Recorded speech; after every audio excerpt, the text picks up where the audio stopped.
प्यारे विद्यार्थियों, फिजिक्स के फंडे में आपका स्वागत है। तो कैसे हैं आप लोग? आज की इस वीडियो में हम डिस्कस करेंगे एक और मेजरिंग इंस्ट्रूमेंट, मीटर ब्रिज।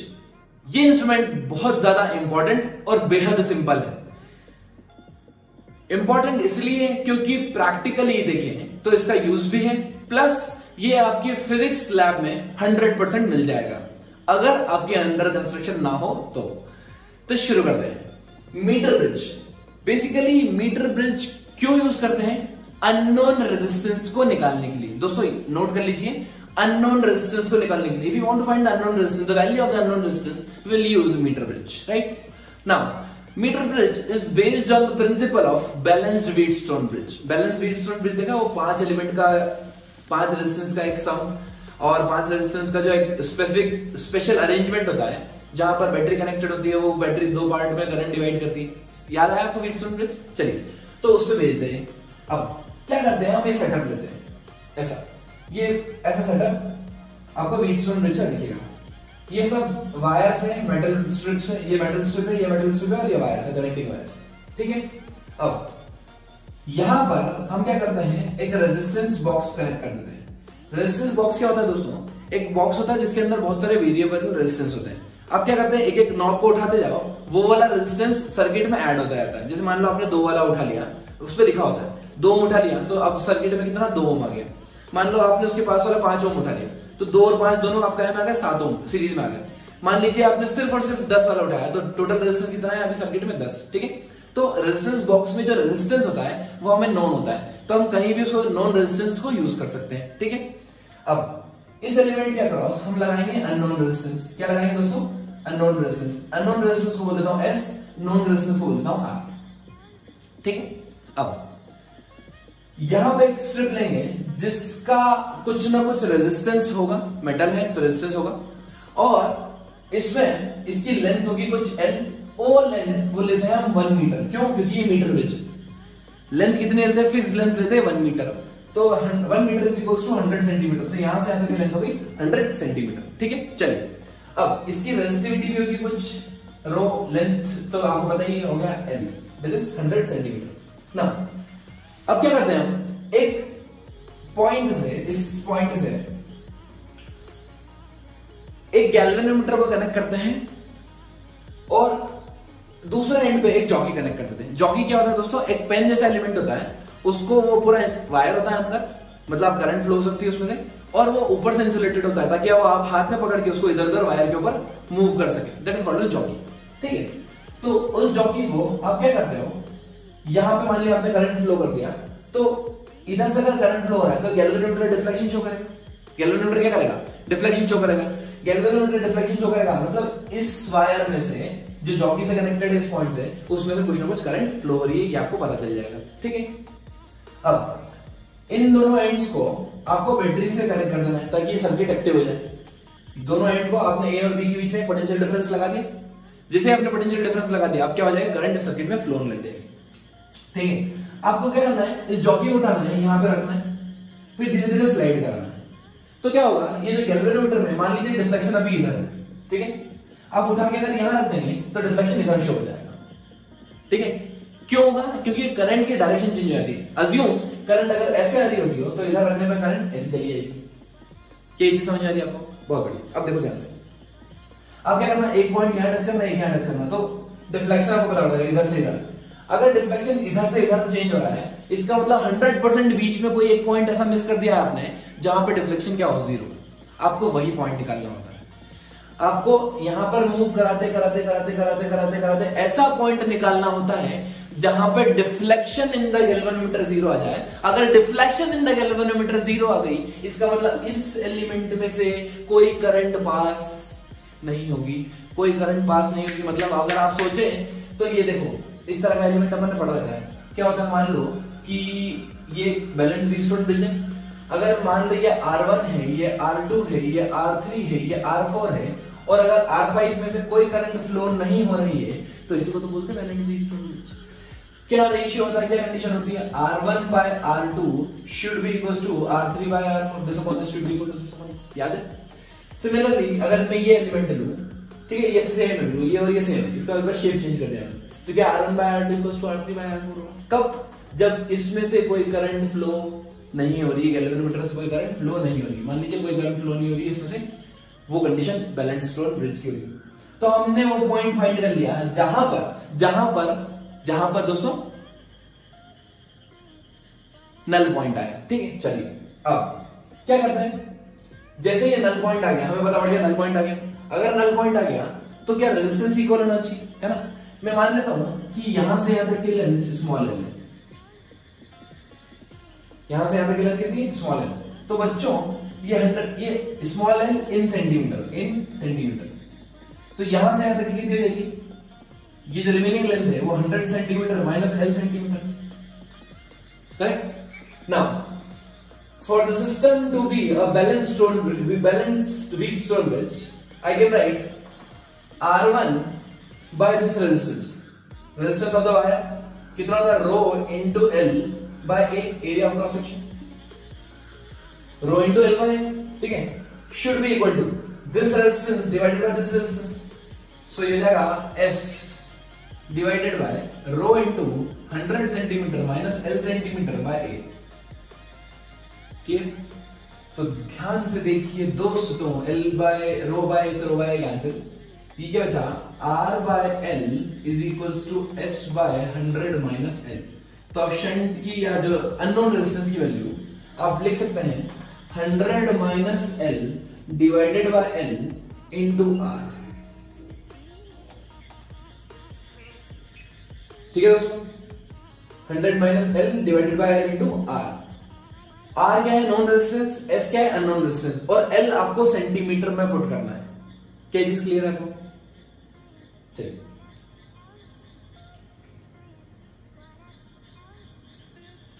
तो आइए दोस्तों, अब हम देखते हैं एक और measuring instrument, potentiometer. This potentiometer measures potential difference. अब आप बोलेंगे पोटेंशियल डिफरेंस मेजर करने के लिए तो हमारे पास वोल्ट मीटर है, तो हम ये क्यों यूज करें? इसके बहुत सारे रीजन है दोस्तों। पोटेंशियोमीटर सिर्फ और सिर्फ पोटेंशियल डिफरेंस मेजर नहीं करता, ये ईएमएफ भी मेजर करके देगा आपको, इंटरनल रेजिस्टेंस भी मेजर करेगा। बहुत सारी यूजेस हैं इसके पोटेंशियोमीटर के, लेकिन मेन यूज जो है इसका वो पोटेंशियल डिफरेंस मेजर करना ही है, और ये ज्यादा एक्यूरेट है किसके कंपैरिजन में, in comparison to normal voltmeter जो हम यूज करते हैं। ठीक है, बस इसका एक ही ड्रॉबैक है, ये थोड़ा सा बल्की होता है, थोड़ा बड़ा होता है। आप अपने फिजिक्स लैब में देखेंगे काफी बड़ी सी प्लेट होती है, उसमें वायर्स ऐसे घूमे हुए होते हैं, वो होता है पोटेंशियोमीटर, राइट। चलिए, तो the device measures potential difference and it is more accurate then voltmeter. अब मैं बताता हूं आपको वोल्टमीटर में एक्चुअली में दिक्कत क्या है।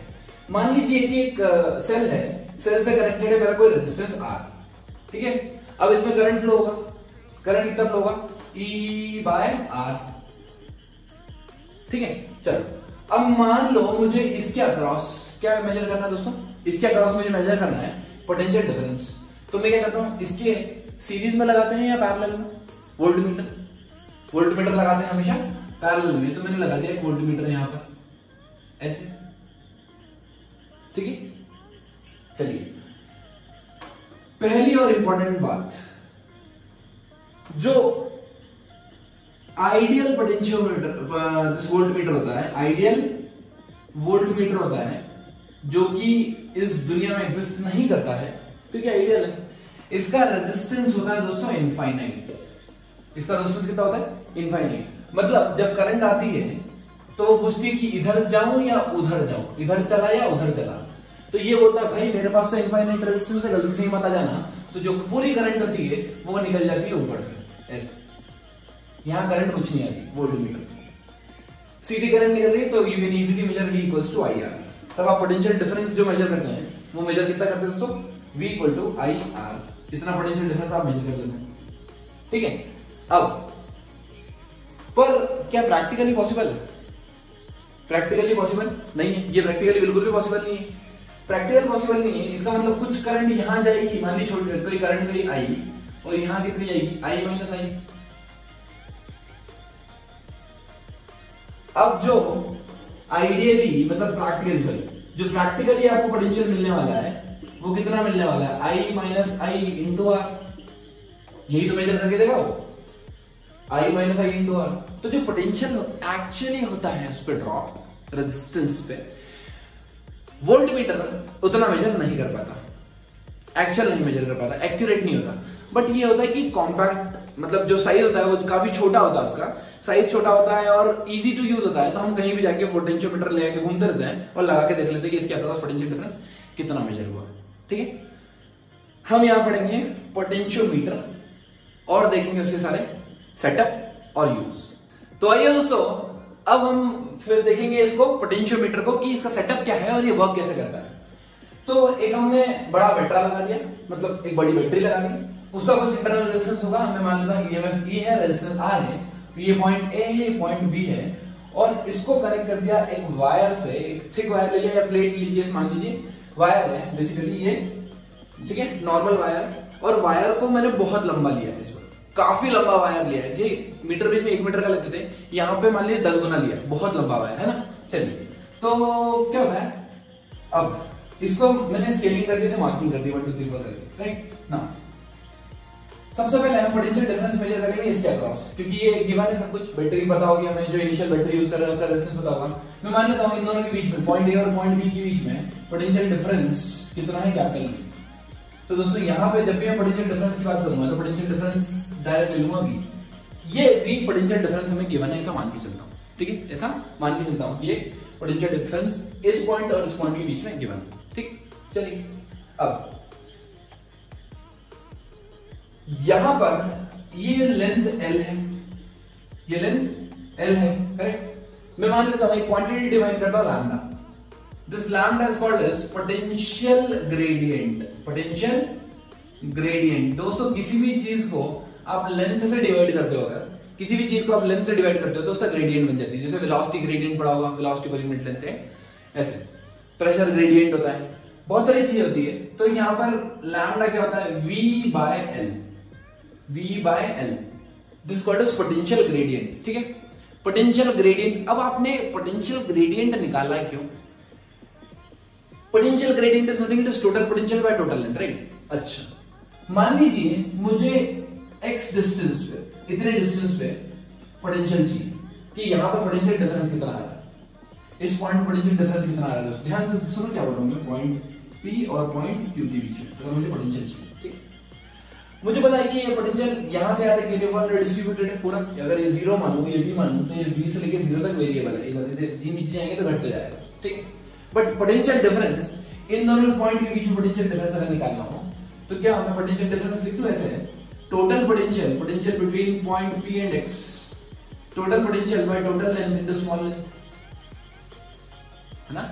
इतना लीनियर मेथड आपको याद होगी, ऐसे निकालते हैं। तो क्या करता हूं बेसिकली, इसको मैंने फिक्स, ये कांस्टेंट है तो मैंने लैम्डा इनटू x, मतलब किसी भी पॉइंट के बीच में, किसी भी दो पॉइंट के बीच में P और Q लिया है मैंने, P और Q, किसी भी दो पॉइंट के बीच में अगर मुझे पोटेंशियल डिफरेंस निकालना हो तो कुछ नहीं करना है, लेंथ का मल्टीप्लाई कर दो पोटेंशियल ग्रेडियंट से, लेंथ का मल्टीप्लाई कर दो पोटेंशियल ग्रेडियंट से। बहुत अच्छी बात है, बहुत ही बढ़िया बात है। Total potential by total length into small length will give you the potential difference between point P and Q और whatever the desired point you have. Okay, अब इसके यूजेस देखेंगे हम कि पोटेंशियोमीटर को डिफरेंट केसेस में और डिफरेंट चीजें निकालने के लिए हम यूज कैसे करते हैं। सबसे पहला फर्स्ट पॉइंट हम यूज करेंगे इसको निकालने के लिए किसी सेल का ईएमएफ ऑफ द सेल, किसी सेल का ईएमएफ निकालने के लिए, ठीक है। चलो, मान लीजिए, ध्यान सुनना दोस्तों, कि मैं एक सेल कनेक्ट करता हूं यहां से, जिसका कुछ ना कुछ ईएमएफ ई होगा, इंटरनल रेजिस्टेंस आर होगा, ठीक है। मैंने यहां से कनेक्ट कर दिया गैल्वेनोमीटर, और गैल्वेनोमीटर से कनेक्ट कर दिया मैंने जॉकी, ठीक है, जॉकी कनेक्ट कर दिया। अब क्या कर रहा हूं मैं, इसको इस वायर के ऊपर मूव कर रहा हूं, जॉकी को वायर के ऊपर मूव कर रहा हूं, ठीक है। मान लीजिए कि कोई लेंथ यहां से यहां टच हो गया, लेंथ L1 पे इसका डिफ्लेक्शन 0 है। डिफ्लेक्शन 0 मतलब इसमें से कोई करंट फ्लो नहीं हो रही है, मतलब अब जॉकी में से कोई करंट, मतलब गैल्वेनोमीटर में से कोई करंट फ्लो नहीं हो रही, ठीक है, गैल्वेनोमीटर में से अगर कोई करंट फ्लो नहीं हो रही है, इसका मतलब अगर मैं इसके अक्रॉस पोटेंशियल डिफरेंस निकालूं तो दोस्तों वो ईएमएफ के बराबर होगा। मैंने क्या याद है केस मैंने चार्जिंग डिस्चार्जिंग बताया था, पोटेंशियल डिफरेंस और ईएमएफ में डिफरेंस बताया था कि कैसे निकालते हैं हम पोटेंशियल डिफरेंस और ईएमएफ में डिफरेंस। सो बेसिकली क्या होता है ना कि जब करंट फ्लो नहीं होता है तो V equals to E minus I R या ई प्लस आई आर नहीं यूज करते क्योंकि आई तो सिर्फ, तो V इक्वल टू ई हो जाता है, potential difference equals to EMF of the cell हो जाता है। आया समझ में? अच्छा अच्छा अच्छा, बहुत ही बढ़िया बात है बाबा, मजा आ गया है। तो अब अगर मुझे ईएमएफ निकालना, ध्यान से देखो दोस्तों, इसका मतलब ये पोटेंशियल डिफरेंस और ये पोटेंशियल डिफरेंस क्या बराबर होना चाहिए, ये वाला पोटेंशियल डिफरेंस और ये वाला पोटेंशियल डिफरेंस, वही फिजिक्स मत पढ़ो आप, ये वाला पोटेंशियल डिफरेंस और ये वाला पोटेंशियल डिफरेंस क्या होना चाहिए, बराबर होना चाहिए, ठीक है, ये वाला और ये वाला। तो क्या मैं ऐसा लिखूं, EMF of the cell, EMF of the cell is equals to potential difference from here to here, length कितनी है L1, तो क्या लिख दो लैम्डा इनटू L1, ये मेरा आ गया डिजायर्ड रिजल्ट। और अगर लैम्डा आप नहीं लिखना चाहें तो आप लिख सकते हैं V by L into L1, this will give you EMF of the cell, V by L into L1। ये हमारा हुआ पहला यूज। क्या हुआ दोस्तों, पहला यूज। दूसरा यूज देखते हैं, सेकेंड यूज क्या है, second use to compare EMF of the cell, to compare EMF of the cell. मान लो आपके पास दो सेल है और दो का आपको ईएमएफ कंपेयर करना है, दो का आपको ईएमएफ कंपेयर करना है, ठीक है। चलो पहले लगाते E1 R1, ठीक है, मान लो घुमाया ऐसे ऐसे घुमाया, L1 लेंथ आ गई, आपको कुछ भी पता नहीं है, बैटरी के बारे में कुछ पोटेंशियल डिफरेंस कुछ नहीं पता, बस आपको कंपेयर करना है, ठीक है। चलिए तो आपने क्या लेंथ ले लिया L1, तो मैंने लिख दिया, ध्यान से देखना ये वाला, ये वाला केस लिख दिया मैंने, E1 कितना आ गया मेरा लैम्डा इनटू L1, बोलो हाँ लिख सकता हूं मैं, अभी हमने सीखा एक वायर के लिए। अब क्या करता हूं मैं, दूसरी बैटरी लेके आता हूं जिसका ईएमएफ होगा E2 और रेजिस्टेंस होगा R2, ठीक है। अब उसको घुमा के देखूंगा, मान लीजिए इस बार वो लेंथ आई है, हमारी लेंथ आई है L2 आई है, तो क्या ईएमएफ हो जाएगा लैम्डा इनटू L2, ईएमएफ कितना हो जाएगा दोस्तों, लैम्डा इनटू L2। ये चीज समझ में आ रही क्या कर रहा हूं, पहले एक पहला बैटरी लगाया, लेंथ निकाल ली, फिर चेंज कर दी बैटरी, दूसरी बैटरी लगाया तो उसका दूसरा रेजिस्टेंस आ गया, फिर उसको घुमाया, लेंथ आ गई दूसरी। अब क्या करेंगे, ईएमएफ कंपेयर हो गया, देखो E1 by E2 is equals to L1 by L2।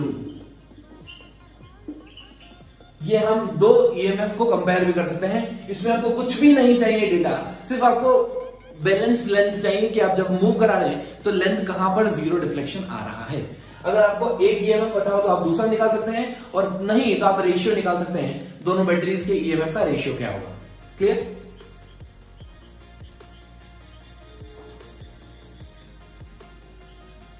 So next important use of potentiometer is to calculate the internal resistance of a battery। मान लीजिए कोई बैटरी जिसका EMF E है, इंटरनल रेजिस्टेंस R है, हम इंटरनल रेजिस्टेंस R भी calculate कर सकते हैं। अभी तक हमने EMF कैलकुलेट किया, अब हम इसका इंटरनल रेजिस्टेंस भी कैलकुलेट कर सकते हैं। देखिए करना क्या है, पहले पोटेंशियोमीटर का सेटअप लेना है, देखिए इसका पोटेंशियल डिफरेंस हमें पता है V है, किसके इंटरनल के अक्रॉस, ठीक है।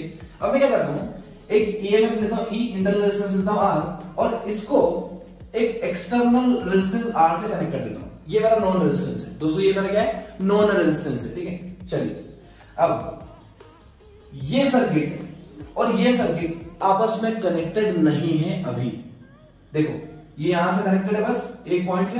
अभी इसका क्या होगा, इसमें जो करंट फ्लो होगी वो इसी में फ्लो होगी, और इसमें जो फ्लो होगी वो इसी में फ्लो होगी, ये दोनों आपस में कोई कनेक्शन अभी नहीं है, ठीक है। सबसे पहले मैं इसमें से करंट निकलता I0 करंट कैसे आएगी, I0 करंट आएगी मेरी total EMF by total resistance,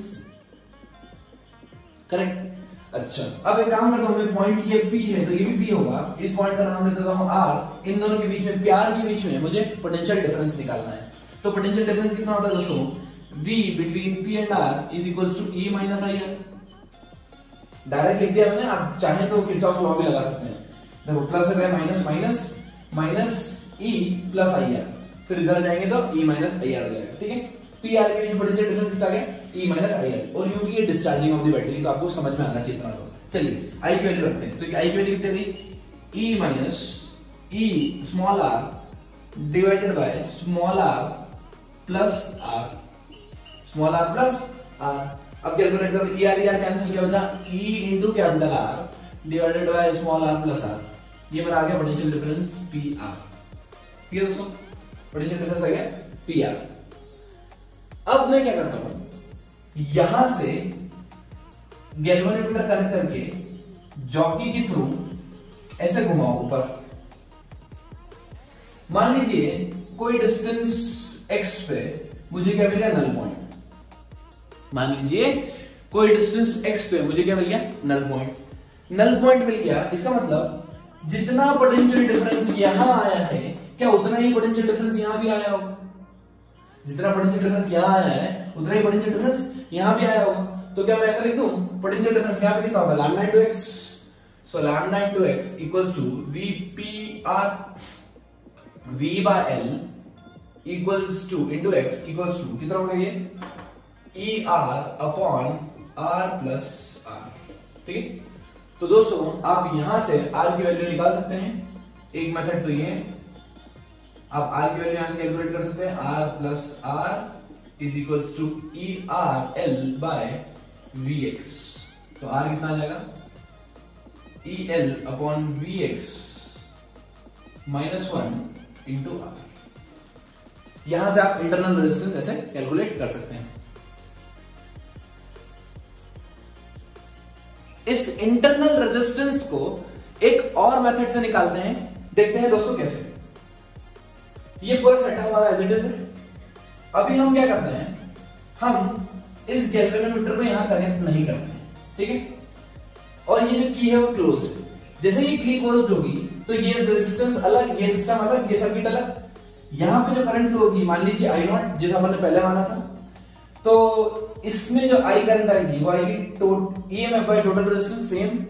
जो पोटेंशियल डिफरेंस आएगा वो आएगा E माइनस IR। ठीक है, I की वैल्यू पुट करेंगे तो आ जाएगा ER upon R plus R। ये पोटेंशियल डिफरेंस है P और R के बीच में।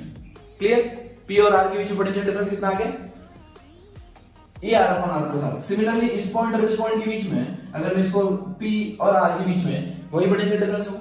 ठीक है, अब मैं क्या करता हूं दोस्तों, इसमें यहां से मैं कोई लेंथ फाइंड करने की कोशिश करता हूं। ऐसे मान लीजिए कनेक्ट कर दिया इसको ऐसे, ठीक है। अभी कनेक्ट कर दिया तो लेंथ आ गई मान लो L, कैपिटल L लेंथ आ गई।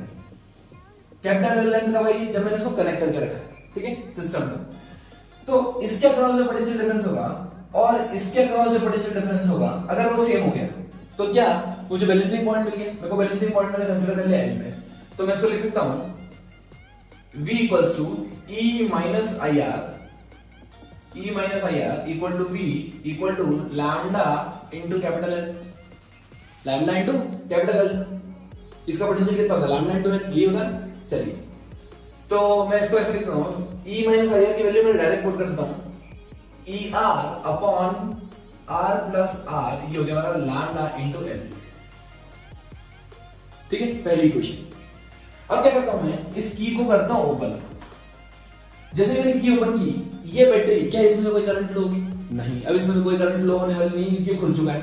ठीक है, अब मैं क्या करता हूं, इस लेंथ को फाइंड करने की कोशिश करता हूं। अब मुझे जो मिलेगा वो इसका एक्चुअल ईएमएफ मिलेगा, राइट, क्योंकि अभी कनेक्टेड नहीं है। तो मान लीजिए लेंथ मिली मेरे से स्मॉल है, लेंथ क्या मिली, स्मॉल है। स्मॉल है, इसके अक्रॉस पोटेंशियल डिफरेंस कितना होगा दोस्तों, E माइनस IR नहीं होगा क्योंकि करंट फ्लो नहीं हो रही है, तो E होगा। मतलब क्या लिख दूं मैं, potential difference E is equal to lambda into small l, lambda into small l। चलिए, इन दोनों को उठा के डिवाइड कर दी इक्वेशन 2 और 1 को, तो क्या हो जाएगा, L by small l, E cancel, ये हो जाएगा R upon R plus R। Clear, इसका रेसिप्रोकल कर दीजिए, ये हो जाएगा R plus R by R equals to L by L। एक काम कीजिए, R by R is equal to, ये लिख दो L by L minus 1, L by L minus 1। तो स्मॉल r की वैल्यू कितनी आ गई, small l by capital L minus 1 into R। ये हमारा इंटरनल रेजिस्टेंस का फॉर्मूला आ गया। इसको आप चाहो तो L1 बाय L2 के फॉर्मेट में भी लिख सकते हो। बस आपको ये ध्यान रखना है, स्मॉल l कब है, स्मॉल l हमने जब निकाली है जब हम ईएमएफ कैलकुलेट करते थे, जब ये रेजिस्टेंस इंक्लूडेड नहीं था सर्किट में। क्लियर? अच्छा, तो मुझे सिर्फ ईएमएफ पता पड़ती, जब मुझे ईएमएफ पता पड़ती तो लेंथ आती थी स्मॉल है। अब क्या हुआ, जैसे ही मैंने कनेक्ट कर दिया तो पोटेंशियल को चेंज हो गया होगा, ठीक है, पोटेंशियल कुछ 100% चेंज हो गया होगा, तो वो हो जाएगा लेंथ उस केस में आ जाएगी स्मॉल है, कैपिटल है। एक बात बताओ दोस्तों, स्मॉल एल की वैल्यू हमेशा बड़ी होगी कैपिटल एल से, तो जो हमें एक्चुअली में डिस्टेंस लेना चाहिए वो लेने चाहिए ये वाली डिस्टेंस। क्यों? प्रैक्टिकली समझा रहा हूं मैं आपको, क्यों, ध्यान से देखो क्यों, क्योंकि जब पोटेंशियल ई रहता है तो यहां पे भी ई ड्रॉप होता है, तो वो ज्यादा है, और जब ई माइनस आई आर होगा तो पोटेंशियल कम ड्रॉप होगा, राइट, तब पोटेंशियल उस केस में कम ड्रॉप होगा। तो जो स्मॉल एल की वैल्यू है वो प्रैक्टिकली ज्यादा होगी। और अगर आपको नहीं समझ में आता तो एक काम करो, रेजिस्टेंस हमेशा क्या आना चाहिए दोस्तों, पॉजिटिव आना चाहिए, इंटरनल रेजिस्टेंस। तो एक काम करो, बड़ा डिवाइडेड बाय छोटा -1 इंटू आर कर दीजिए, जो भी लेंथ L1 L2 आपको कंफ्यूज होना ही नहीं है। लेंथ, बड़ी लेंथ ऊपर रखो, छोटी लेंथ नीचे रखो, 40 सेंटीमीटर बाय 20 सेंटीमीटर -1 इंटू 100, या जो भी रेजिस्टेंस गिवन हो इंटू आर। क्लियर? अच्छा, एक इंपॉर्टेंट पॉइंट क्या है दोस्तों, जो प्रैक्टिकली आप देखते हैं, जो स्कूल में प्रैक्टिकली देखते हैं आप पोटेंशियोमीटर, वो ऐसा नहीं होता। मैंने आपको सिर्फ इजी करने के लिए ऐसा बताया है। जो स्कूल में हमारे बताते हैं वो कैसे बताते हैं, वो लेते हैं बड़ा सा पोटेंशियोमीटर का बोर्ड और उसमें ढेर सारी, क्यों दोस्तों, जितनी बड़ी लेंथ रखते हैं ना, हमको उतना बड़ा पोटेंशियल ग्रेडियंट, मतलब पोटेंशियल ग्रेडियंट उतना कम हो जाता है, तो उससे पोटेंशियल कैलकुलेट करने में एक्यूरेसी बढ़ जाती है। तो हम क्या करते हैं, इतनी बड़ी लेंथ लेने से बढ़िया इस लेंथ को 10 पार्ट में या 20 पार्ट में ऐसे डिवाइड कर देते हैं, ऐसे घूमते जाता। मान लीजिए 10 मीटर का वायर लिया और उसमें हर 1 मीटर पे हमने टर्न कर दिया, 1 मीटर के बोर्ड पे ऐसे टर्न कर दिया, तो 10 बार टर्न किया ऐसे, और फिर इस पॉइंट को यहां से कनेक्ट कर देते हैं, इस पॉइंट से, ठीक है। अब क्या होगा, आपको जो जॉकी घुमानी होगी वो यहां से स्टार्ट करके ऐसे घुमाते जाओ, तो आपको पता पड़ जाएगा, जैसे 0 से लेकर 100 सेंटीमीटर तक यहाँ पे नंबर है, अगर आपका यहाँ कनेक्ट होता है तो कैसे होगा, 0 से 100 फिर आप बढ़ते आओगे, 101, 102, 103, 104, तो मान लीजिए बीच में 150, फिर 250, लाइक दिस, आप आगे बढ़ते जाएंगे, तो आपको लेंथ डिफरेंट लेंथ आती जाएगी। क्लियर? पोटेंशियोमीटर में अगर आप ईएमएफ कैलकुलेट करते वक्त आपको एक पॉइंट बहुत ज्यादा है, वो इंपॉर्टेंट याद रखना चाहिए। मान लीजिए अगर पोटेंशियोमीटर का वायर में स्ट्रेट लेता हूं, पहला वाला केस, और यहां पर मैं जो बैटरी कनेक्ट करता हूं वो ऐसे कनेक्ट कर देता हूं, राइट, तो इस केस में हमें कोई भी आंसर नहीं आएगा। क्यों? क्योंकि पॉजिटिव टर्मिनल इसका और पॉजिटिव टर्मिनल इसका दोनों एक साइड होना चाहिए। अगर आप बैटरी ऐसे कनेक्ट कर रहे हैं तो गलत कनेक्ट कर रहे हैं, ये चीज समझ में आई। अगर मान लो एग्जामिनर ने ऐसा दे दिया कि भाई फाइंड द बैलेंसिंग लेंथ, तो इस वाले केस में कोई बैलेंसिंग लेंथ नहीं आएगी। ये इंपॉर्टेंट पॉइंट है, ध्यान रख लीजिए कि दोनों का पॉजिटिव टर्मिनल एक ही साइड से कनेक्ट होना चाहिए, तभी आंसर आएगा। सेकंड इंपॉर्टेंट पॉइंट, इसका पोटेंशियल डिफरेंस बहुत ज्यादा होना चाहिए ईएमएफ के कंपैरिजन में, या जो हम यहाँ पे कैलकुलेट कर रहे हैं उसके कंपैरिजन में, अदरवाइज आपका कोई बैलेंसिंग लेंथ नहीं आएगा। तो ये 2-3 पॉइंट आपको इंपॉर्टेंट याद रखना है, आपको पोटेंशियोमीटर के सारे क्वेश्चन इजीली बन जाएंगे।